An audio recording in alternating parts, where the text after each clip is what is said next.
5 veces la probabilidad de remitir, o sea, es menor que ese paciente vaya a estar libre de crisis. Y la frecuencia de crisis también va a aumentar, como ustedes lo pueden ver acá. El RR al primer año fue de 0,76 y a los 3 años fue de 0,88.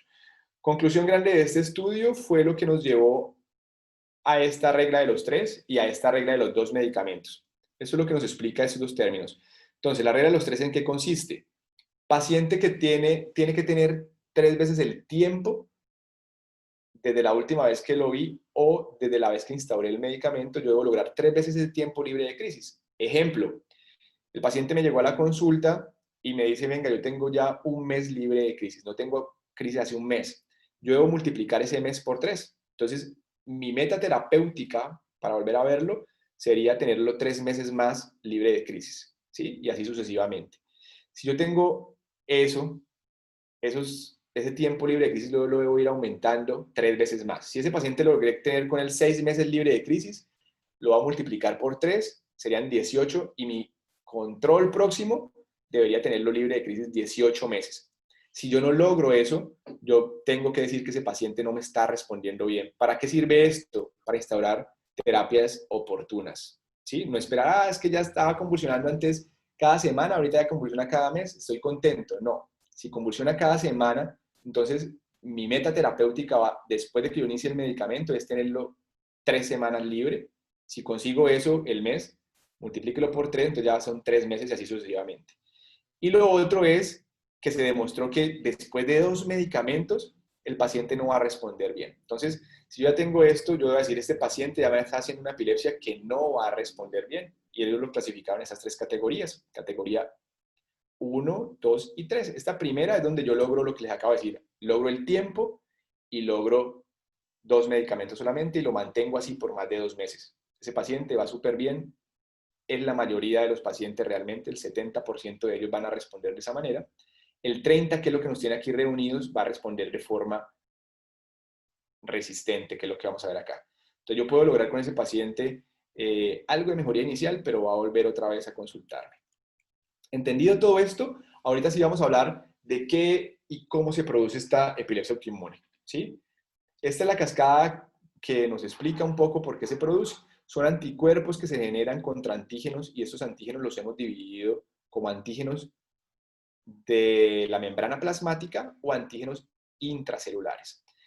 Durante todo el tiempo que se ha investigado esta enfermedad, en aquel momento, sin tanta claridad, en los 90, se presumía que estaban asociados siempre a tumores y que siempre existía un síndrome paraneoplásico. Con el correr del tiempo se ha encontrado que no siempre están asociados a tumores y que pueden generarse anticuerpos. Ahorita vamos a ver por qué.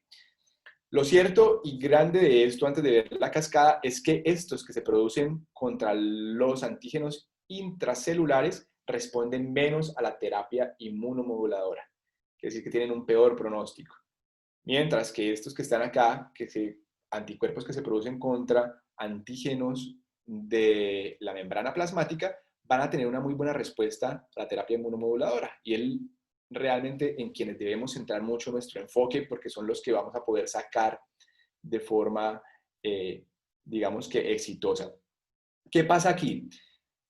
Normalmente puede existir un tumor o no que va a producir anticuerpos contra estos antígenos. Lo que pasa es que estos anticuerpos no entran directamente a la célula y se presume que ese tumor que está ahí en el tejido hace, digamos que un daño proteosomal que hace que esa célula se vea afectada en su integridad en la membrana plasmática, haga que esos antígenos salgan a la parte extracelular y es ahí cuando todo este sistema de inmunidad celular, especialmente mediado por células T, CD8 y CD4, pues van a comenzar a hacer toda esta respuesta inflamatoria hasta entrar a romper la barrera hematoencefálica, ir a todas estas células plasmáticas, activar aquí todo este complejo de histocompatibilidad mayor y finalmente hacen una degradación proteosomal que está dirigida contra quién? Contra algunas proteínas que están o en la parte citoplasmática, en el núcleo o en los nucleolos, generando un daño finalmente celular, que es lo que va a producir este tipo de epilepsia asociada a tumor. Estos otros que están acá, por esta otra vía, que son los rombitos rojos, son los antígenos que se producen a nivel de la membrana plasmática o membrana de superficie.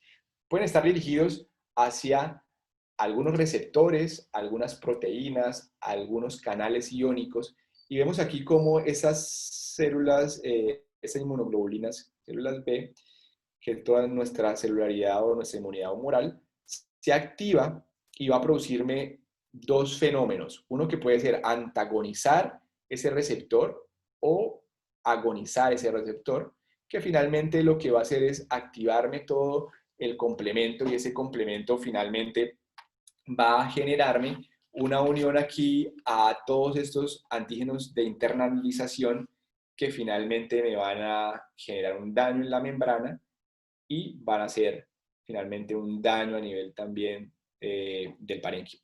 Todo esto que puede ser muy complejo para ustedes y que la verdad mi intención no es que se memoricen toda esta cascada, lo único importante de esto es que ustedes reconozcan que cuando tengamos un paciente con dos características, que es que inicie con una epilepsia en cualquier momento de su vida y que además de eso se asocia a una alteración cognitiva, debemos pensar en que puede ser una epilepsia inmunomediada. Y ahí vamos a pensar en dos cosas, en si es un tumor realmente lo que lo está produciendo o es uno de esos anticuerpos. Los anticuerpos más, digamos que más característicos en cada una de estas dos vías son los que ven acá. Cuando tenemos tumor, más del 80% de estos anticuerpos están asociados a tumores. Entonces, los ANA1, esto significa anticuerpos antineuronales nucleares tipo 1 o el anti-HUD, como ustedes lo pueden haber escuchado. El PSA, que es el anti-YO, y los anti-MA1 y anti-MA2 que vamos a ver. Cuando todos ustedes piensen en tumor asociado a epilepsia, alteraciones cognitivas, estos son los anticuerpos que uno debe testear más frecuentes. Si uno está pensando en que sean anticuerpos contra membrana superficie, en los que más frecuente debe pensar es en los anticuerpos anticanales de potasio, que son los anti-LGI1, en el timoma, por eso hay que evaluar que no haya una masa de nivel de timo como lo vemos acá, los anti-NMDA, que son N-metilespartato contra el receptor, y los AMPA. Este AMPA simplemente es el ácido gamma amino metil esoxaprónico contra el receptor. Entonces vamos a ver aquí que básicamente es oximetilpropiónico. Vamos a ver acá que cada uno de estos tiene una característica, ¿sí? Y lo que quiero que comprendan de forma grande es lo siguiente.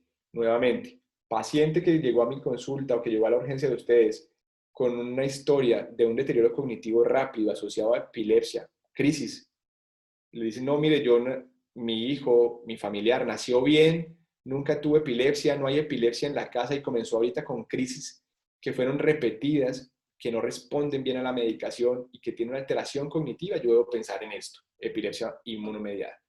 Las crisis epilépticas se caracterizan por eso, inicio súbito, aumento de frecuencia de crisis, que puede ser multifocal y es que yo encuentre en el electroencefalograma varios puntos de descarga, el NORS.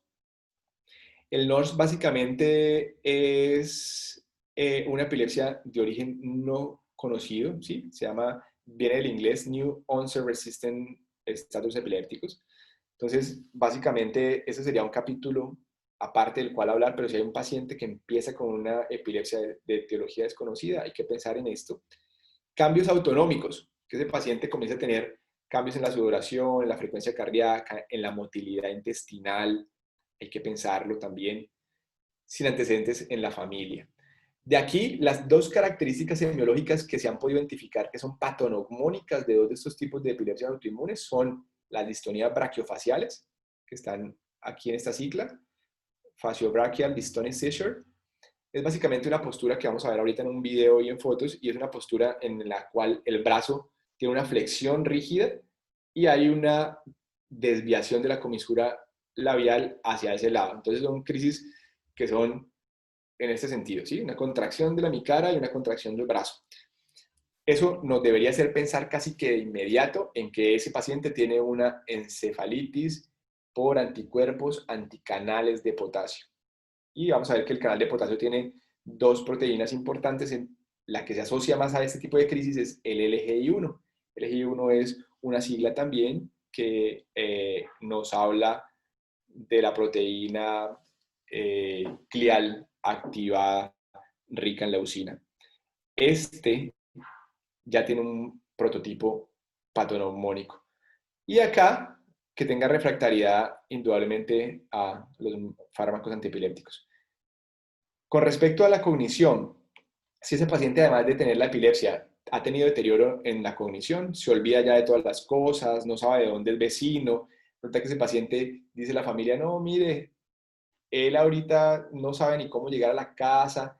Como los pacientes son jóvenes, muchas veces se le resta importancia a veces a este síntoma y dicen, no, pues es que quién sabe qué estará fumando y es lo primero que van a decir. Entonces, no, hay que darle mucha importancia. Recuerden que la gente joven no es que no pueda sufrir de nada, sino que uno asume que la mayor parte de las veces de lo que le da a los jóvenes es estrés y no es tan así. Hay que saber un poco más interrogarlo. Entonces, pérdida de memoria progresiva en estos pacientes, letargia, hay cambios neuropsiquiátricos en el 63% de las veces, dificultades cognitivas, cambios en la personalidad hasta el 25%, pueden tener cambios en el ánimo como depresión, ansiedad hasta el 19%, cambios cognitivos tardíos. Es un paciente que puede presentar crisis y tardíamente, se considera tardío después del segundo año, puede comenzar a manifestar todos esos cambios de memoria y de orientación o conductuales. Nuevamente los cambios autonómicos. Miren que los movimientos anormales también hay que considerarlos. Tenemos una paciente que les voy a mostrar más adelante que comenzó con algunos movimientos anormales que en algún momento pensaron que era un temblor, alguien la volvió a ver y pensó que era un parkinsonismo. Entonces, todos esos movimientos, digamos que anormales que comencemos a ver asociados a crisis epilépticas y alteración cognitiva, debemos pensar en que sea un proceso inmunomediado de epilepsia. Miren que eso es importante. La historia clínica marca, digamos que un factor sumamente pronóstico y que siempre debemos saber que tanto nuestro interrogatorio como un buen examen físico nos van a dar, digamos que casi que un 80% de nuestro posible diagnóstico. Entonces, pacientes con antecedente de diabetes, de lupus eritematoso sistémico, cualquier otra enfermedad autoinmune como SAF, artritis reumatoidea, Sjögren, cualquiera una de estas, pues va a hacer que ese paciente tenga un factor de riesgo adicional, ¿sí? Y que haya tenido cáncer en la historia personal o en la historia familiar. Los cánceres que se han asociado más a todos estos procesos es el de células pequeñas de pulmón, el timoma, el teratoma, el linfoma y la mama. Esta tabla se las traje porque me parece muy importante. Si quieren, tómenle un screenshot y son los patrones que tenemos, tanto clínicos, manifestaciones clínicas, como los cánceres más asociados a ellos. Estos anticuerpos que tenemos aquí son anticuerpos antígenos de superficie. Son los que más encontramos, los más frecuentes realmente. Miren que aquí hay dos cosas que yo quiero que veamos de esta tabla grandes. Estos dos que tenemos acá, que son los anticuerpos anticanales de potasio y el anti-NMDA, son quizás los que reúnen un 45-50% de todo lo que vemos en nuestra práctica clínica. Y miren que los canales de potasio son menos de 20% se asocian a tumor, ¿sí? Solamente un 20% de ellos se asocian a algún tumor y especialmente cuando existe el tumor, es un tumor de células pequeñas o puede ser un timoma o puede ser próstata o mama. Por esa razón tenemos que enfocar siempre el tamizaje en búsqueda de paraneoplásicos también. Miren, lo que quiero que vean de estos dos es que la respuesta es sumamente buena. Este canal de potasio, lo que les decía, la clínica más común es esta semiología. Se llama distonía brachiofacial o crisis distónica brachiofaciales. Desvía la comisura labial hacia la izquierda, hay una contracción de esta mano, y si ustedes ven un paciente haciendo eso con todo lo que hemos dicho atrás, lo más probable es que tenga un anticuerpo contra el canal de potasio LGI1, ¿sí? El NMDA va a tener cambios psiquiátricos, disquinesias, que simplemente son movimientos exagerados de gran amplitud, catatonia, hiperventilación, automatismos, puede tener mioclonus, que es una característica importante, y hay que pensar en él. Miren estos otros de acá. Estos le siguen en frecuencia y en importancia, que son los anticuerpos formados contra el AMPA, contra el receptor de GABA B y contra estos que son Eh, Estos son receptores glutamatérgicos metabotrópicos, 5, asociados usualmente más al linfoma Hodgkin. Miren que tienen una frecuencia de asociación a tumor muy alta. Entonces, estos que ustedes ven aquí abajo son menos frecuentes y se asocian más a tumor. Y a pesar de que se asocian a tumor, no producen muchos anticuerpos intracelulares, como veíamos que les va mal. Esta pequeña porción que está asociada a tumor produce anticuerpos antimembranales de superficie y miren que tiene una muy buena respuesta terapéutica a la terapia inmunomediada. A esto es que tenemos que apostarle. Si hacemos un diagnóstico oportuno, vamos a instaurar un manejo oportuno y podemos sacar a este paciente casi que ileso. Algunos quedan con algunas fallas de memoria, pero podemos sacarlo sin epilepsia y podemos sacarlo también sin alteraciones adicionales. Permítanme un segundo, por favor, que se me van a...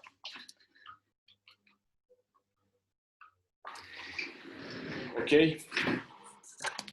Eh, entonces, miren que acá abajo tenemos unos menos frecuentes, que son dipeptidilpeptidasa de la proteína 6, donde no hay muchos datos al respecto. Tenemos estos que son los anticuerpos anticanales de calcio voltaje dependientes, y tenemos estos otros que son anticuerpos contra el receptor de acetilcolina nicotínico ganglionar. Estos últimos se presentan muy esporádicamente, la presentación realmente es muy baja, lo que quiere decir que no lo vamos a ver mucho en nuestra práctica clínica y la respuesta a la terapia inmunomediada es incierta. Sin embargo, miren que cumplen más o menos con las mismas características semiológicas, que es trastorno de sueño, mioclonus, disautonomías, trastornos gastrointestinales. Entonces, pensarlo siempre que tengamos pacientes con un diagnóstico que todavía sea un poco enredado y que se asocie las dos cosas grandes que hemos visto hasta ahora en la conferencia, que es epilepsia, alteración cognitiva. Listo, que no se nos olvide eso. Estos anticuerpos de acá son los anticuerpos ya contra antígenos intracelulares. Aquí vemos los anti-HU, anti-MAC1, anti-MAC2, anti-CRMP5, la antifificina y el anti-GAT65. De todos estos que se asocian mucho a cáncer, todos se asocian más del 90%. Miren que este es el diferente. Entonces siempre había una cosa que a mí me gusta y es la cancioncita que era infantil donde dice una de estas otras no es como las otras. Siempre que ustedes vean una cosa diferente, incluso cuando presenten evaluaciones, ese diferente puede ser lo que nos hable de que tenga una mejor respuesta. Y fue cómo se comportó este antigas 65. Se comporta diferente a todos estos otros anticuerpos intracelulares y pareciera ser que tiene una mejor respuesta a la terapia inmunomediada. Por esa razón es que nos vamos a centrar en esos dos cuando pensemos en cáncer. Si tenemos un paciente que nos dice, oiga, yo tengo un antecedente de cáncer de testículo, o tuve un antecedente de cáncer de mama o de colon, y ahorita estoy presentando alteración de memoria y comencé con una epilepsia, lo más probable es que tengamos que buscar anti-MAC1, anti-MAC2 y anti-GAT65, que se procesan en nuestro país, que se pueden pedir, son un poco costosos, entonces lo que tenemos que aprender es a direccionar un poco la clínica para pedir los anticuerpos más acertados, ¿sí? Ambos me van a dar lo mismo, encefalitis límbica, que es esa alteración de memoria, nos pueden dar algo de neuropatía periférica. Entonces son todos esos pacientes que comienzan a decir, no, oiga, estoy perdiendo la fuerza, estoy sintiendo hormigueos, además de eso comencé con una epilepsia y estoy perdiendo la memoria. Entonces ya ustedes encerraron ahí esta parte sindromática y si encuentran en su historia clínica estos antecedentes, pensar en estos dos anticuerpos. Responden parcialmente a la terapia, entonces uno podría darles terapia inmunomediada. Entonces, ¿qué pacientes deberían ser testados y cómo hacerlo? Es la otra pregunta. ¿Le mando a todo mundo anticuerpos? No. Ya vimos que debemos tener unas características semiológicas. Lo otro es, ¿a qué pacientes le vamos a enviar? A los que tienen epilepsia de origen reciente, refractaria, alteraciones cognitivas. ¿Cómo hacer la muestra? Necesitamos muestra tanto de suero, como vemos aquí, como de líquido cefalorraquídeo. Miren que esta es una pregunta importante. Mucha gente dice, ya sabemos que hay que mandarle anticuerpos, pero ¿le mandamos anticuerpos solamente en suero o en líquido? Esta fue ampliamente estudiado por este grupo del Dr. Holman y lo que dicen es que miren lo que pasaría si yo pido NMDA en suero. Resulta que el NMDA en suero, la mayoría, hasta en un 70-85% de las veces, puede salirme negativo, a pesar de tener una enfermedad por NMDA. Entonces, es más sensible la NMDA en líquido cefalorraquídeo, al igual que tiene más especificidad el hallazgo en líquido cefalorraquídeo. El anti-LGI1 fue más sensible y más específico en suero. Entonces, muchos de los pacientes que tenían una encefalitis por LGI1, en quienes no se pidió en suero, solamente en líquido cefalorraquídeo dieron negativos. Entonces, miren que hay que pedirlos en ambos, tanto en líquido cefalorraquídeo como en suero. Excepción a la regla, si yo tengo un paciente con epilepsia, alteración cognitiva, todo lo que hemos hablado hasta ahorita, que además de eso me hace una distonía brachiofacial, como la que acabamos de ver, que es la contracción de la mano y de la cara, pues yo ya voy pensando en que es un LGI1. Y si yo sé que la especificidad y la sensibilidad es mayor en suero, yo casi que ahí tengo el diagnóstico. No necesito aumentar los gastos para el sistema. Yo con la clínica, pidiéndole solamente el LGI1 en suero, en él ya con eso podría tener diagnóstico casi que en un 90%. ¿Sí? Ahora, ¿qué pacientes deberían ser testados? Mis amigos, los amigos más cercanos, el que tiene dinero, no. Recuerden que hoy en día hacemos medicina basada en la evidencia y la idea es hacer la mejor selección de nuestros pacientes y hacer la mejor elección de nuestras conductas. Entonces, finalmente, ¿quiénes van a ir? En quienes yo encuentre las características semiológicas, lo que me aumenta la probabilidad pretest. Y ahí les di las tablitas para que ustedes les tomaran un screenshot. Entonces, pacientes que tienen probabilidad pretest alta por antecedente de cáncer familiar o en ellos mismos personal, o aquellos pacientes que finalmente hacen mioclonías, distonías brachiofaciales, epilepsia de difícil manejo y alteración cognitiva. En ellos debería testarlos.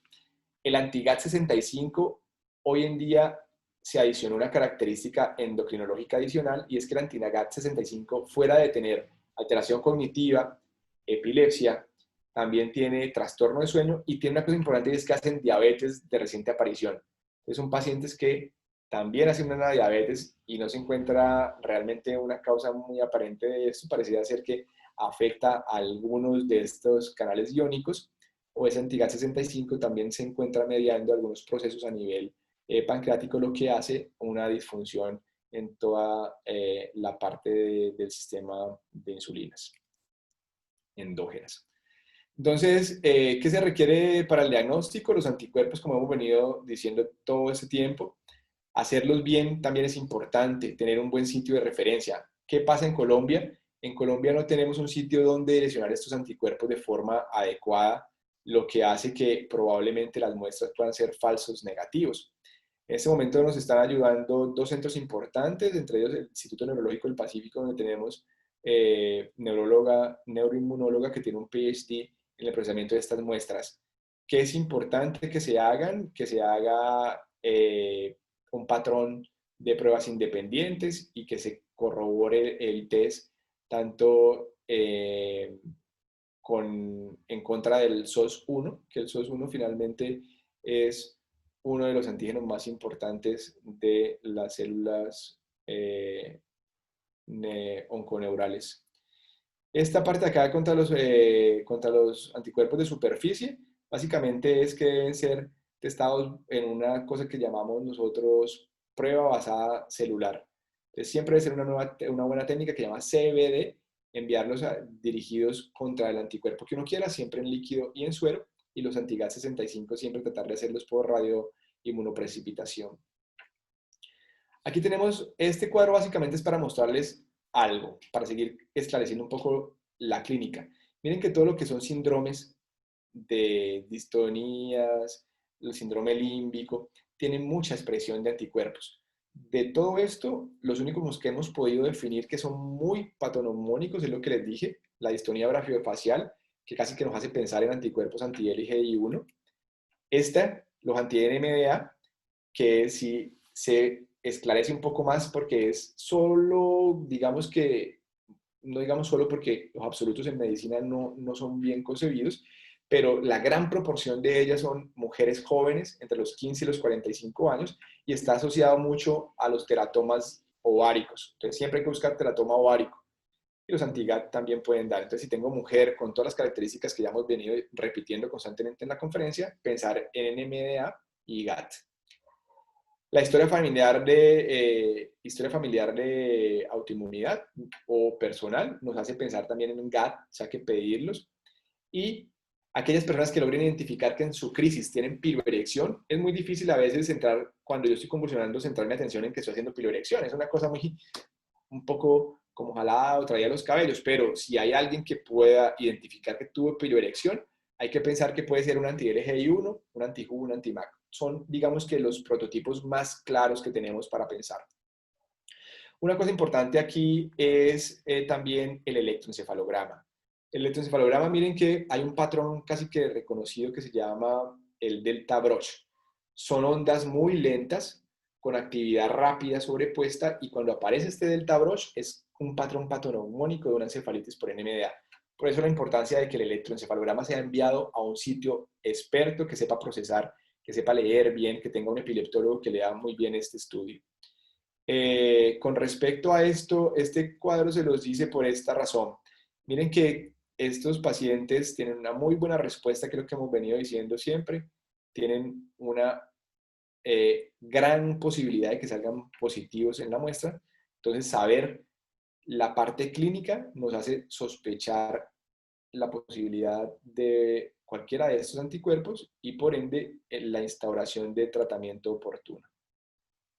Mientras que miren que lo que pasa aquí con estos anticuerpos que son más asociados a antígenos intracelulares. Hay un poco conocimiento, el conocimiento sigue siendo todavía no muy claro al respecto de ellos y el tratamiento tampoco es muy bueno. Sin embargo, en pacientes que yo tengo con la sospecha diagnóstica, en quienes no he podido aislar todavía ningún tipo de anticuerpo porque no tengo la forma, no hubo el dinero, no se pudo enviar la muestra, y yo estoy pensando altamente en que pueda ser una epilepsia inmunomediada, necesito tener más, digamos que elementos de peso. ¿Cuáles van a ser esos? Hagan una punción lumbar. Si la punción lumbar tiene cambios inflamatorios, ¿cuáles son los cambios inflamatorios? Que tenga leucocitos hasta 50 células a expensas de linfocitos, o que tenga 5 leucocitos, que no haya sido una punción traumática, a expensas de linfocitos, nos hacía pensar en una respuesta inflamatoria en el líquido. Hay que hacerle bandas oligoclonales. Ahorita van a ver, las bandas oligoclonales se utilizan mucho para esclerosis múltiple, pero aquí también nos sirven. Entonces, pedir bandas oligoclonales en líquido cefalorraquídeo y en suero. Las bandas oligoclonales tienen varios patrones, como lo vamos a ver ahorita, pero el patrón 2 nos dice que se está produciendo muchas inmunoglobulinas a nivel intratecal y hay que, eso digamos que es un hallazgo, una herramienta importante para sospechar inflamación y en este contexto nos haría pensar en posibilidades grandes de una epilepsia autoinmune. Que tenga imágenes sugestivas de cambios inflamatorios, como lo vamos a ver ahora, y que haya sido una epilepsia de inicio súbito, que no haya nada que la explique y problemas cognitivos. En estos pacientes yo podría arriesgarme a darle tratamiento inmunológico, como lo vamos a ver, pulsos de esteroide o podemos utilizar inmunoglobulina. Aquí están todos los cambios que acabamos de mencionar. Miren que hasta el 33% tienen cambios inflamatorios. Bandas oligoclonales la pueden tener hasta un 47%. Los cambios en la imagen son variados, pero hasta un 47% de ellos pueden tener una resonancia normal. Entonces, nos ayuda si tenemos hallazgos allí. En el electroencefalograma podemos encontrar algunas alteraciones que pueden ser focales, generalizadas, o el delta Broch que dijimos ahorita, que nos va a hacer pensar de una NMDA. Esto es un delta Broch. Entonces, este caso clínico es muy bonito. Es una mujer de 22 años de edad que estaba en la universidad, estudiante de, reporte del caso de continuum de ingeniería electrónica, comienza a tener cambios muy sutiles en la cognición, en el procesamiento y programación de actividades, en el desarrollo de ecuaciones, y más adelante comienza a hacer unas mioclonías muy sutiles. Mioclonía, recuerden que es un movimiento súbito de gran amplitud. Dio muchas vueltas hasta que tuvo un mayor deterioro cognitivo, ¿sí? Se le encuentra este electroencefalograma, donde se le encuentra esta actividad que es muy lenta. Estas ondas que ustedes ven acá son ondas delta, actividad delta va de 1 a 3 por segundo, ¿sí? 1 a 3 Hz. Entonces usted ve esta actividad muy lenta con una actividad rápida sobrepuesta, eso es el famoso delta Broch, y ya puedo asumir que esto puede ser una encefalitis por NMDA. Los hallazgos en las imágenes, miren que pueden ser variados, pero este es uno de los hallazgos más frecuentes, y es que podamos ver esta hiperdensidad cuando tenemos TAC, pero es más probable que lo hallemos en resonancias. Recuerden que el TAC viene en desuso. El TAC nos sirve para una cosa puntual, que es la enfermedad cerebrovascular, para ver que no haya sangrado. La verdad, el TAC es una imagen técnicamente muy mala en resolución, lo que no nos permitiría ver muchos cambios. Entonces, esto es una resonancia. Siempre hay que pensar pedir resonancia con una hiperintensidad aquí. Esto se llama el hipocampo. Aquí vemos la amígdala y ustedes ven cómo esto está un poco más blanco. Entonces esto se llama una encefalitis, es lo que llamamos encefalitis límbica por hallazgos imagenológicos, cómo alumbran estos dos hipocampos. Aquí en este estudio es importante recalcar que ellos utilizaron el PET, que el PET con un radiotrazador que es FDG, que traduce fluorodeoxiglucosa, es un radiotrazador que se inyecta y me va a permitir ver si las áreas en el cerebro tienen hipo o hipermetabolismo. ¿Sí? ¿Qué pasó?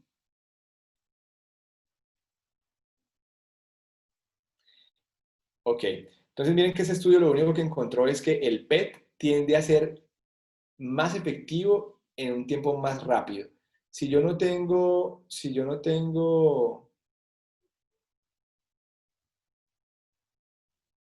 está saliéndome constantemente esto, no sé por qué. Si yo no tengo finalmente la posibilidad de hacerlo, pues me toca guiarme con la clínica y demás, pero si hay un centro que podamos hacer PET, hay que hacerlo porque esto demostró que a la cuarta semana de iniciados los síntomas, hay un hallazgo importante que es el hipometabolismo en el núcleo caudado, ¿sí? Con respecto a las diferentes regiones del cerebro, aquí vemos esta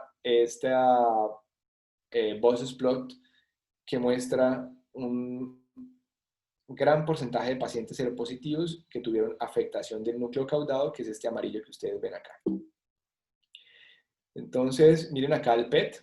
Ustedes ven, este es el núcleo caudado. Aquí uno puede ver el hipometabolismo, como lo podemos ver.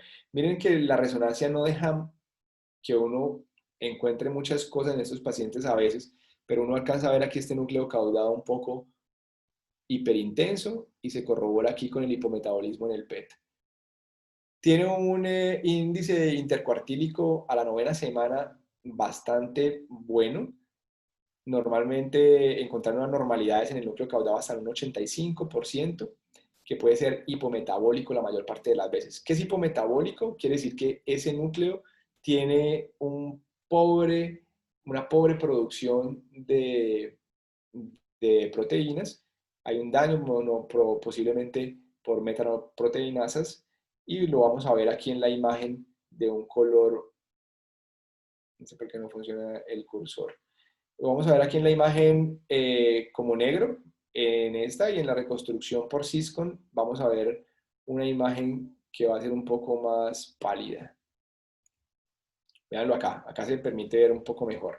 Este es un caso clínico de una mujer de 59 años con una enfermedad de Crohn, ya diagnosticada hace bastante tiempo, quien empieza con unas crisis focales y debuta luego con un estatus epiléptico focal, ¿sí? Una contracción constante de su brazo superior, de su brazo izquierdo, encontrando en ella su primer ingreso, esta resonancia en la A. Miren que esa resonancia de la A fue al ingreso de urgencias. En ese momento no se le hizo ningún diagnóstico, se pensó que esto era un movimiento anormal, se pensó incluso en una corea, duró sin tratamiento y esa paciente ingresa nuevamente en un estatus epiléptico 10 meses después, donde fue diagnosticada. Miren lo que pasó, el no hacer un diagnóstico oportuno hizo que ese cerebro se atrofiara solamente en 10 meses. Esta es la resonancia 10 meses después. Ese cerebro perdió una cantidad importante de volumen, que acuerden que esa es una de las complicaciones de tener una epilepsia no controlada, que yo vaya perdiendo volumen. Tuvo un problema cognitivo severo de difícil recuperación y se le hizo el PET. Entonces miren que uno aquí ve el hipometabolismo. El hipometabolismo siempre se ve, acuérdense, en colores más claros. El rojo, aquí uno lo llama como colores en la escala de calor. El rojo lo considera un color más caliente y nos hablaría de hipermetabolismo o metabolismo normal. Y si ustedes ven aquí en esta parte, aquí se pierde esa imagen roja, o sea que aquí hay un hipometabolismo. Esta parte, casi que occipito parietal o occipito temporal, está completamente afectada. Y es lo que me explica las crisis de ella y toda la alteración cognitiva. Se le hicieron anticuerpos y se le encontraron anticuerpos positivos para NMDA. Esta paciente, miren que aquí se hallaba los delta Broch que yo les digo. Entonces miren que aquí hay una actividad muy lenta en esta parte especialmente derecha. Esto acá arriba a la izquierda y acá abajo a la izquierda. Aquí se ven unas ondas lentas a la derecha, miren acá. Entonces aquí ya uno le veía estas pequeñas punticas en la parte posterior derecha. Y aquí ya viene la crisis, miren esta crisis. Hay una crisis aquí que evoluciona en la parte posterior derecha, que es justo donde vimos la imagen. Mira, que está en la parte posterior derecha. El electro encontró esta crisis también en la parte posterior derecha y se hizo el diagnóstico. En aras de esto se crearon estas dos escalas, una que se llama el App Score y la otra se llama RIT Score. El App Score, ¿para qué funciona?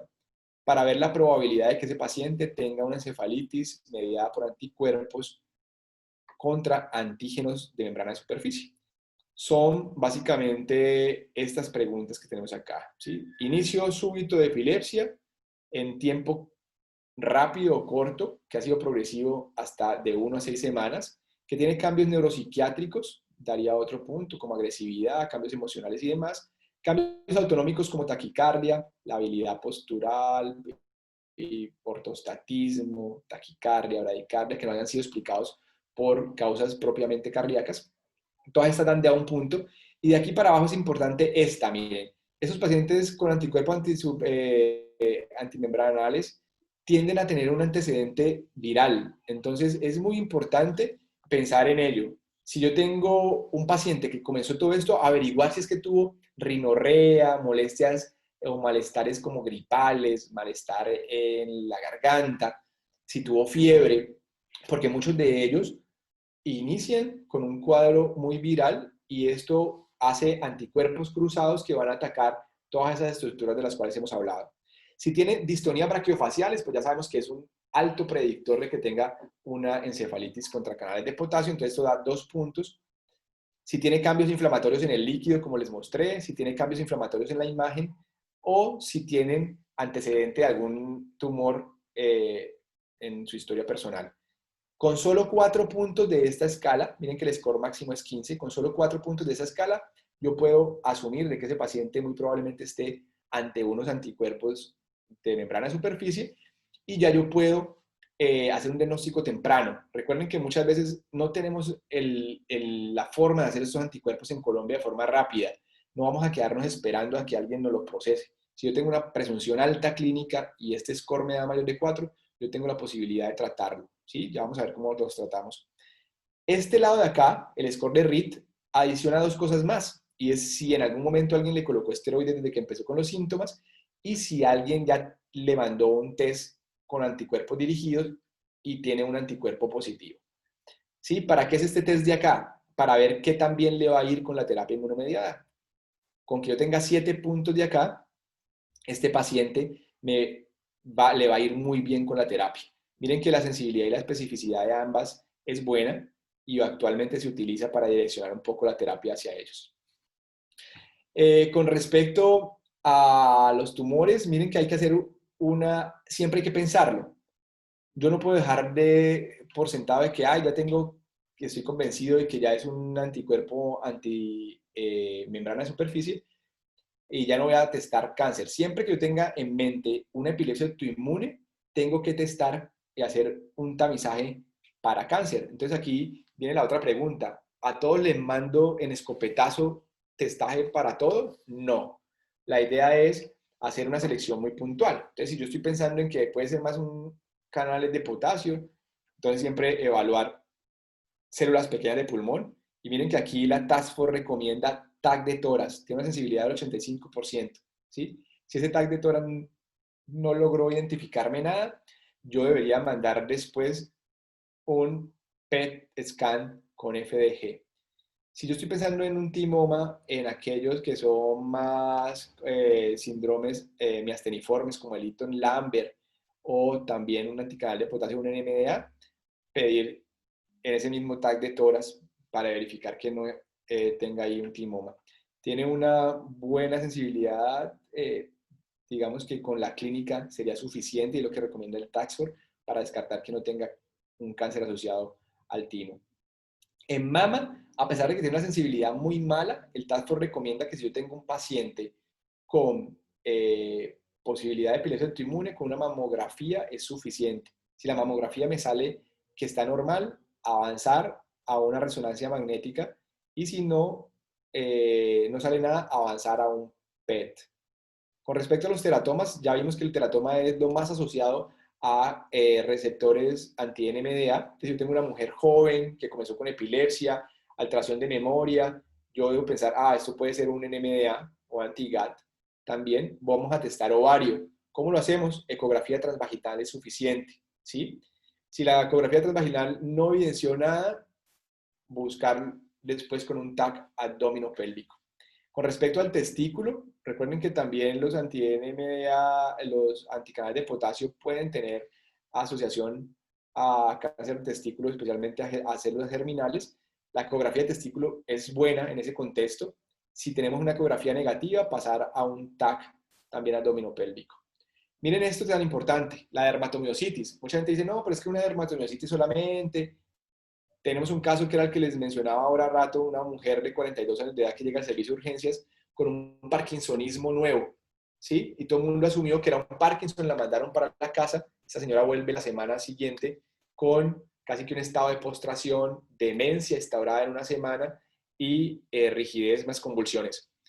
No puede ser un parkinsonismo eso. Cuando indagamos en su historia clínica tenía una dermatomiositis. Miren que la dermatomiositis tiene una gran proporción de relación con tumores. Entonces pueden tener cáncer especialmente lo que es páncreas, ovario, mama, ¿sí? Entonces, testículo en el caso de los hombres. También pueden tener cáncer de colon. Entonces, siempre tratar de tamizar estos. Si yo tengo un paciente que tiene dermatomiositis como antecedente y debuta ahora con epilepsia, alteración cognitiva o movimientos anormales, como vimos atrás, debemos testar y buscar tumores.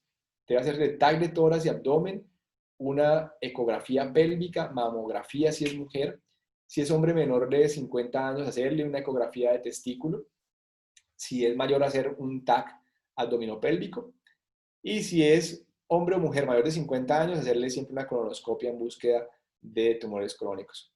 Los marcadores tumorales, a veces la pregunta era, oiga, ¿a todo el mundo le hago marcadores tumorales? En este contexto, sí. Si yo estoy sospechando y tengo toda esta clínica, debo enviarle, si es mujer y yo estoy pensando en un MDA, enviarle el tamizaje para lo que son tumores, especialmente los teratomas quísticos maduros, ¿sí? Tienen una buena respuesta de producción de anticuerpos. Entonces, mandar siempre también CA125, tiene una buena sensibilidad. El CA19-9, a pesar de que ha sido asociado a cánceres de abdomen, tiene una gran sensibilidad para los teratomas quísticos maduros, la alfa-fetoproteína y la enzima, carcinoma embrionaria, el antígeno carcinoma embrionario. El timoma, si yo estoy pensando que ese paciente tiene un timoma y tiene la típica clínica de un síndrome masteniforme, acuérdense que el Eaton-Lambert se caracteriza porque ese paciente se levanta muy débil, pero una vez comienza, ya despega. Si yo tengo esa clínica, hay que pensar en un posible timoma o un síndrome miasténico tipo Eaton-Lambert, pues pedir la antetitin. Se procesa poco, realmente, si yo tengo la clínica, con la clínica tratar. ¿Cómo hacer el seguimiento de esos pacientes? Esa es la otra pregunta. Si hay sospecha, hacer screen cada 6 meses. Cada 6 meses. Si yo todavía no tengo un anticuerpo, tratar y hacer el seguimiento cada 6 meses, siguiendo buscando para neoplásicos. ¿Por cuánto tiempo? Por 4 años. Haciendo todos estos tamizajes, dependiendo de hacia dónde tengo yo mi sospecha o mi duda diagnóstica. Si es un caso de Eaton-Lambert, no necesito seguimiento sino por 2 años. Ellos responden muy bien y la idea es hacer una radiografía de tórax solamente para ver si hay algún cambio de volumen importante. Si son negativos todos los estudios y hay un deterioro neurológico, yo debo pasar a un PET scan corporal total, tratando de buscar algún tipo de tumor en alguna parte de su organismo. Vamos a ver unos cuantos casos, 2, 3 casos para que terminemos. Sé que ya tenemos más o menos el tiempo indicado. Este caso es un paciente de 71 años de edad, mire, 3 años de movimientos involuntarios en cara y brazo bilateral, independiente, aumentando en frecuencia varias veces por horas, y fue diagnosticado como una disquinesia, miren, error diagnóstico. Pensaban que era una disquinesia, le mandaron carbamazepina porque también sirve para las disquinesias, sin ningún éxito. Este paciente fue hospitalizado finalmente porque hizo la distonía brachiofacial, y esa distonía brachiofacial encontramos esta respuesta lentificada de predominio frontal, ¿sí? Son una respuesta a unas ondas delta, patrón normal. Tiene algo de delta Broch, se le pensó en NMDA, pero acuerden que NMDA es mucho más de mujer. Este paciente finalmente era hombre. Miren que aquí se le encuentra en la resonancia un poco de atrofia, hiperintensidad de los hipocampos, y aquí vemos cómo hay un poco de hipermetabolismo. Entonces, la mayor parte de las veces les había dicho yo que hay hipometabolismo, el 63%, pero el 3% de esos pacientes paradójicamente hizo hipermetabolismo. Entonces, miren que acá uno encuentra un poco de hipermetabolismo. Este es uno normal y este acá ya comienza a ver uno cómo comienzan a afectarse estos hipocampos. Este paciente es nuestro, está reportado en el Journal of Neurology and Stroke. Un paciente de 28 años que es carnicero. El paciente empezó con un deterioro cognitivo marcado, fue por varios centros de neurología y pensaron que era algo más disociativo. Pensaron que era una esquizofrenia, lo mandaron al psiquiatra, le hicieron resonancia sin encontrar mayores hallazgos. El paciente siguió con deterioro cognitivo y finalmente encontramos este tipo de crisis. Miren aquí para que ustedes vean.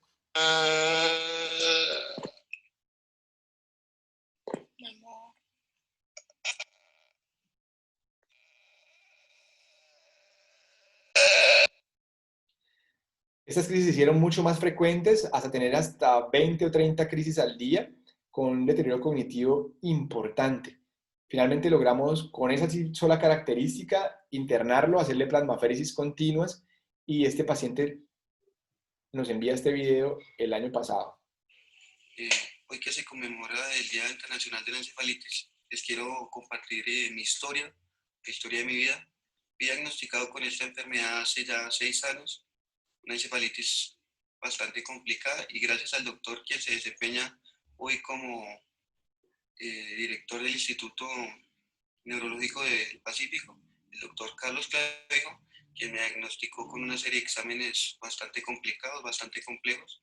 Se pudo dar con este diagnóstico y hacer un buen tratamiento donde hoy gozo de una buena salud, una vida normal, y muchas gracias.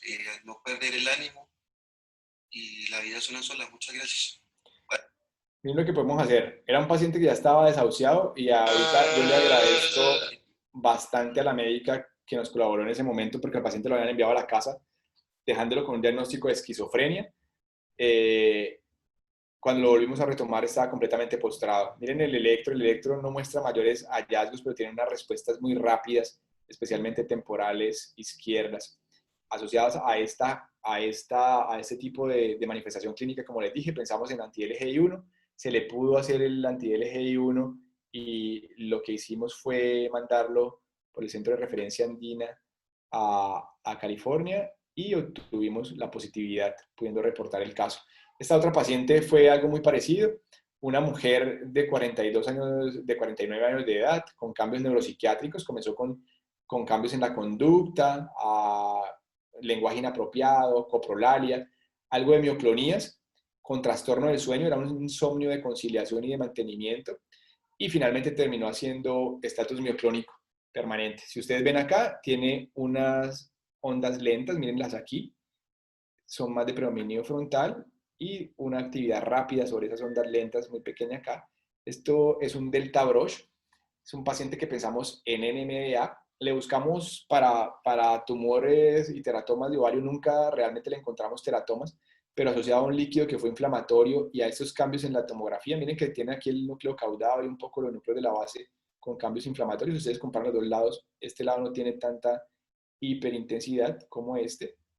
Con esto nos dio para pensarlo, le pedimos el test y dio positivo. Entonces, miren la importancia, uno cambia la vida de esta gente. Ambos están vivos ahora, gozan de buena salud y están siendo funcionales en su ambiente. ¿Qué hacer cuando yo tengo ya el diagnóstico? La mayoría responden muy bien a prednisolona. Entonces, yo puedo darles pulsos de metilprednisolona o simplemente prednisolona 1 miligramo por kilo de peso oral. Cuando es tan agresivo esto, no se recomienda oral. Se recomienda 1 gramo por kilo de metilprednisolona y pasar para 3 días. Yo puedo colocarle inmunoglobulina también, pero solo si no responde a esta. ¿Sí? Yo puedo colocarle inmunoglobulina a dosis de 400 miligramos o 0.4 gramos por kilo de peso y se deja para aplicar por 5 días. ¿Sí? Luego mirar a ver si hay mejoría o no hay mejoría. Si hay mejoría, hacer la mudanza, ¿sí? Hacer la mudanza a oral, ir descendiendo paulatinamente, como lo explica acá, de 0.1 miligramos por kilo de peso hasta quedar con 10, luego en 5 miligramos día, y mirar a ver cómo se mantiene, ¿sí? Si hubo deterioro, aumentar esteroides. Pero si se mantiene la mejoría, parar la prednisolona, ¿sí? Después de 6 a 12 meses. En este que nunca hubo mejoría, hay que escalarnos en terapia. Y la mejor terapia para escalarnos es el rituximab. Les traje varios esquemas de tratamiento porque esto, como les digo, aún están los centros tratando de esquematizar algunas guías. Casi todas concluyen en lo mismo, pero vamos a ver cómo algunas implementan alguna otra opción adicional. Miren esta del 2018, la pasada del 2017. Esta da la probabilidad ahorita de aplicar los test. Miren aquí, epilepsia de etiología desconocida, excluir todo lo que son trastornos metabólicos, infecciosos, aplicar el APE como lo vimos. Si tenemos más de 4 en el APE, pasarnos a terapia inmunomediada de una. Hacer el score RIT para ver si va a ser un buen respondedor y si va a ser un buen respondedor, de una pasarnos a inmunoglobulina como vimos el esquema. Este esquema de inmunoglobulina puede hacerse 1 gramo por 3 a 5 días y después uno puede hacerle aplicación cada 4 a cada 6 semanas, ¿sí? O finalmente uno puede aplicar inmunoglobulina 0.4 por kilo de peso por 3 a 5 días, hacerle aplicación también cada 4 a 6 semanas. Evaluar el desenlace. Aquí hay que medir la libertad de crisis como lo aprendimos al principio de la conferencia. Si ha tenido más del 50% de libertad de crisis, pues finalmente yo voy a dejarlo con una aplicación que ya luego la voy a hacer cada 4 o cada 6 meses, porque recuerden que estos anticuerpos no es que yo los vaya a parar del todo con esa terapia, sino que van a volverse a producir después de un tiempo. Entonces, si yo ya hice el diagnóstico, yo lo puedo dejar o con inmunoglobulina cada 4 a 6 meses o dejarlo con azatioprina o micofenolato, ¿sí? Y estarlo evaluando. Nuestro paciente de la LGI1 lo tenemos con rituximab, que es bastante práctico de utilizar, es un es un anticuerpo antimonoclonal anti-CD20. Entonces se aplica 1 gramo la primera vez, 1 gramo a los 15 días y no ha requerido dosis. Requirió una hace un año porque los CD20 estaban otra vez aumentando si le colocamos una el año pasado. Si no hay mejoría, pues entonces hay que mirar a ver si se le coloca plasmaféresis. Y les traje esta, que es un poco más difícil de leer, pero todo lo que dice es lo mismo, sino que esta contempla la plasmaféresis. Miren acá. Entonces siempre contemplar la plasmaféresis como una opción.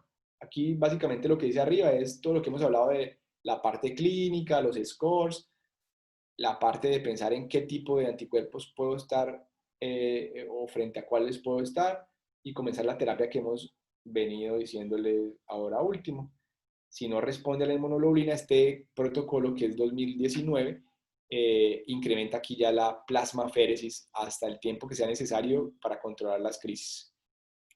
Bueno, muchas gracias. Los puntos para llevar a casa aquí son básicamente reconocer tempranamente una epilepsia de reciente aparición y refractaria a la medicación, evaluar otros dominios cognitivos siempre, todo lo que es cálculo. Miren que a veces mucha gente dice, ay, el paciente está bien porque es que logra ir al trabajo o logra hacer algunas de sus actividades de la vida diaria como ducharse o demás. Evaluar siempre cambios cognitivos mínimos, historia familiar, no olvidar cambios conductuales, tener siempre en cuenta la evaluación de posibles paraneoplásicos, nunca olviden testar paraneoplásicos, aplicar las escalas clínicas predictoras que vimos, evaluar la semiología y luego sí decidir qué anticuerpo vamos a mandar. Y luego, si son negativos todos los tamizajes que hemos enviado, recuerden que debemos seguir el paciente por 4 años haciendo tamizajes cada 6 meses. Sospechar y tratar oportunamente cambia la morbimortalidad y de derivar a un sitio especializado. Bueno, muchas gracias a todos ustedes por estar aquí. Sé que fue un poco largo, no sé, Sofía, ¿qué decidas hacer ahorita? Muchísimas gracias, doctor, por su charla. Vale, no, con mucho Un gusto. honor tenerlo como ponente en Asembal. Disculpen a todos por los inconvenientes técnicos que tuvimos la primera vez y esperamos tener una próxima ocasión, doctor. Ok, con todo gusto. Si tienen preguntitas, me dicen, envían. Había una pregunta que dice: ¿la encefalitis límbica es la que presenta las características de la derecha? De la derecha. Sí. La encefalitis límbica básicamente es aquella que afecta los hipocampos. Entonces, gran parte de estos síndromes van a afectar los hipocampos y me pueden dar encefalitis límbica. Entonces, ¿qué enfermedades pueden darme encefalitis límbica? Esta, mira, desde un herpes en sistema nervioso central, desde una gripa o un virus diferente, que acuérdense que ya les dije que habían anticuerpos cruzados, pueden generarme luego una inflamación de estas estructuras y es lo que llamamos encefalitis límbica. Ambas, estas dos, son encefalitis límbicas. Miren que aquí uno ve los hipocampos hiperintensos y es lo que denominamos encefalitis límbica, que no es más que una inflamación del sistema límbico y las patologías pueden ser varias, como las que vimos ahorita. Creo que no tienen más preguntas. Si tienen alguna pregunta, la pueden dejar en el chat en este momento.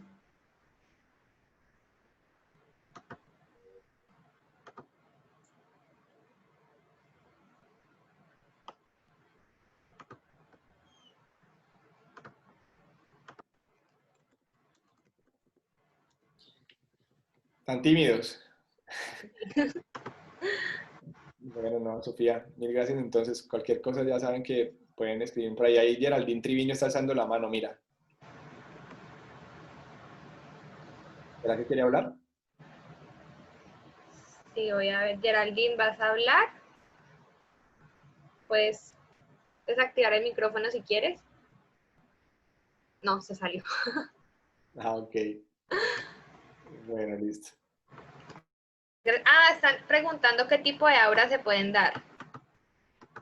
Ah, ok, eso es importante. Miren que cuando yo les hablé de lateralizadores quedaría para otra conferencia porque en realidad la semiología hoy en día es muy rica en cuanto a la parte de auras. Entonces, hay un estudio muy grande de la doctora Bonini que nos habla de auras que nos pueden ayudar a lateralizar. Las auras van a depender de la zona que afecte. Entonces, como vimos que todo ese tipo de encefalitis afectan más el sistema límbico, las auras más frecuentes que uno puede ver aquí son sensaciones epigástricas de ansiedad, de miedo. La gente refiere como, oiga, siento ganas de salir a correr, siento como que algo me sube y me baja. Los gringos lo han denominado como el roller coaster, que es esa sensación que ustedes tienen cuando suben en un ascensor de forma súbita y bajan o cuando van a la montaña rusa. Es eso, es una aura epigástrica, es la más frecuente. Las auras pueden variar dependiendo de la zona que afecte. Entonces yo puedo tener auras visuales si es el occipital, puedo tener auras sensitivas, como sensación de quemazón, parestesias, si es mi parte parietal, siempre va a ser contralateral del lado afectado. O puedo tener auras auditivas. Parte de ellas pueden tener auras auditivas porque acuérdense que el haz de Heschel, que está ahí en ese temporal superior posterior, a veces se inflama también. Entonces, el lóbulo que más se inflama con todo este tipo de epilepsias es el lóbulo temporal, especialmente en esta parte de la amígdala, el hipocampo. Eso es básicamente. Luego, cuando ustedes quieran, si quieren en algún momento, hacemos lateralizadores, que es un tema muy bonito, porque de la mirada nos dice hacia dónde se vaya, nos dice a dónde pueda estar viniendo la crisis. Hay otra pregunta que dice los anticuerpos de núcleos de las neuronas, ¿cuál es el valor de referencia? Bueno, ese valor sí varía dependiendo del laboratorio y varía dependiendo de la técnica que utilicen. La idea siempre es que ustedes puedan sospechar más la clínica. El valor de referencia siempre se los van a enviar, no se preocupen por el valor de referencia que en la prueba se los van a enviar. Entonces, ustedes lo que tienen que pensar es, oiga, este paciente si tendrá clínica o tiene un antecedente de tumor y tiene clínica más de que esto pueda ser tumoral, o tiene más clínica de que pueda ser una antimembrana superficie, básicamente por el pronóstico que tienen. O sea, el ejercicio clínico que yo los invito a hacer es, oiga, identifiquemos los signos y síntomas que nos explicaron hoy, llenémonos de recursos, entonces hagamos punción lumbar, una resonancia magnética, un electro, y con eso definimos si ese paciente va siendo más de anticuerpos intracelulares o de membrana superficie. ¿Por qué? Por lo que vimos. Los intracelulares, acuérdense que no responden muy bien, exceptuando el anti-GAT65, el anti-MAG1 y el anti-MAG2. Mientras que los otros todos responden muy bien a la terapia. Entonces, yo lo que busco es hacer una identificación temprana para darles el chance a estos pacientes de que sean tratados. Entonces, no te preocupes por la línea de corte que dependiendo de si ustedes lo van a mandar por lo menos a California, en la línea de corte para los anti-HUD, básicamente ahí están en 0.9. Si tienes más de 0.9 de esos anticuerpos, ya te da positividad. Pero recuerden que los anticuerpos deben ser pedidos en líquido y en suero. Ustedes nunca se queden con solamente una muestra, deben procesar las dos. Otra pregunta dice, si la encefalitis límbica se ven afectados los hipocampos, ¿qué características o manifestaciones en las funciones cognitivas se ven en los pacientes que las padecen? ¿Cómo se ve afectada su memoria? Bastante, como vimos ahí, una de las características es que hacen una demencia rápidamente progresiva, o sea, así se ha denominado, y de rápidamente progresiva está determinada entre 6 meses y 2 años, ¿sí? Sin embargo, si se asocia a epilepsia, bastan con 6 semanas. Entonces, si ustedes vieron ahí el caso que yo les mostré de la señora del Crohn, ella hizo una encefalitis por NMDA y vieron cómo se atrofió de rápido esos hipocampos, cómo atrofió ese cerebro en 10 meses. Entonces, las características son pérdida de memoria temprana, la memoria de trabajo se pierde la capacidad de secuenciación y programación de actividades, entonces ya no son capaces. La nominación se ve alterada sustancialmente, se ve alterada la repetición bastante y la evocación. Entonces no son capaces de evocar absolutamente nada. ¿Sí? La producción verbal se ve afectada sustancialmente. Entonces, acuerden que el hacer un mini mental test para una persona que tiene un grado de escolaridad secundaria puede ser insuficiente. Una persona con un grado de escolaridad secundaria puede sortear fácilmente un mini mental test. Traten de utilizar el MOCA test si lo quieren hacer o enviárselo finalmente a un neuropsicólogo que nos ayude un poco a esclarecer qué dominios cognitivos están afectados. Pero van a tener una cantidad de afecciones en cuanto a memoria. Y en cuanto a conducta, también, más como porque a veces afecta un poco ese lóbulo frontal. Entonces tienen desinhibición, coprolalia, conducta agresiva. Preguntan también qué tipo de olores se pueden dar. ¿Qué tipo de qué? Olores. Es la misma muchacha que Ah, preguntó sobre las auras. ok, ya sé por qué, hacia dónde vas a preguntar. Bueno, bueno, mira, tú estás pensando de pronto en crisis uncinadas. Son denominadas crisis uncinadas aquellas que tienen esas auras con mal olor. El olor, las auras uncinadas, que son las que afectan precisamente ese uncus que están aquí, ese uncus pues está muy cerca al bulbo olfatorio y esas auras están siempre descritas como olores nauseabundos. Algunos la describían como caucho quemado. La verdad es que a pesar de que esto afecta a los hipocampos, afecta en menor proporción el uncus y las auras olfativas han sido poco referenciadas en estos síndromes. Ha sido más, digamos que las auras que se han visto asociadas a estas han sido más un poco de las epigástricas, las ansiosas y las psíquicas, que son las que te digo que se sienten como desesperados, quieren salir a correr y finalmente terminan haciendo las crisis. Las olfativas son muy poco frecuentes. Hay otra que dice, en patologías neuroinflamatorias como el espectro de enfermedad por anticuerpos anti-MOC o NMOSD, ¿qué porcentaje de pacientes pueden cursar? Y si estos pacientes deben recibir anticonvulsionantes o solo el manejo con inmunomoduladores o corticoide para el manejo de enfermedades de base. Mira que esa pregunta es interesante, bastante buena la pregunta. Ahorita todo esto de anticuerpos anti-MOC asociados a procesos de epilepsia autoinmune o encefalitis, hay reportados. El problema es que no hay, digamos que estudios con poblaciones muy grandes, lo que le resta un poco de poder, pero sí existen, entonces hay que pensarlos, hay que pensar que a veces el curso de las encefalitis por anti-MOC es un poco más deleterio. Sin embargo, como vimos en todas ellas, los medicamentos no son útiles. Por eso la llamamos epilepsias refractarias. Entonces, los fármacos antiepilépticos no son una buena opción. Si tú estás pensando en un anti-MOC, recuerda que el anti-MOC tiene otras características. Las enfermedades desmielinizantes por anti-MOC o neuromielitis óptica tienen la característica que pueden afectar la médula en gran proporción. Entonces generan desmielinizaciones medulares amplias y tienen otro contexto diferente clínico. Sin embargo, si estás pensando en ello, si hay una neuritis, si hay una mielitis extensa, y estás pensando que ahorita empezó con epilepsia y tú crees que puede ser por un anti-MOC, pedir primero el anti-MOC para confirmarlo, y dos, hacerle terapia inmunomediada. Va a ser el problema con esto es que, como te digo, el pronóstico ha sido bien malo. Uno aquí casi que entraría en una crisis de esa con plasmaféresis y después de la plasmaféresis dejarlo con rituximab posiblemente, que es un anticuerpo monoclonal anti-CD20. Y de última pregunta, tenemos ¿cuándo se puede sospechar de una epilepsia autoinmune, aparte de la epilepsia y el deterioro cognitivo? En las epilepsias refractarias, miren que es un concepto muy nuevo, pero en todas aquellas pacientes que no estoy logrando el tiempo de